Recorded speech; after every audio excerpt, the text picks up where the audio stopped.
పార్థః స్థితధీర్మునిరుచ్యతే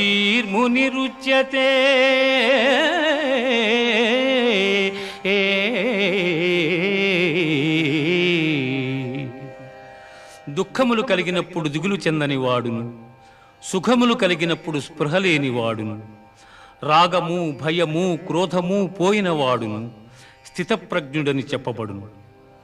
ధ్యాయతో విషయాన్ పుంసః సంగస్తేషూపజాయతే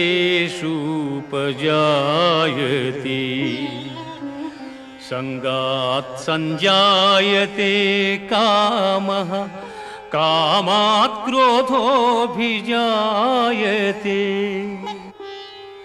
క్రోధాద్భవతి సమ్మోహః సమ్మోహాత్ స్మృతివిభ్రమః స్మృతిభ్రంశాత్ బుద్ధినాశో బుద్ధినాశ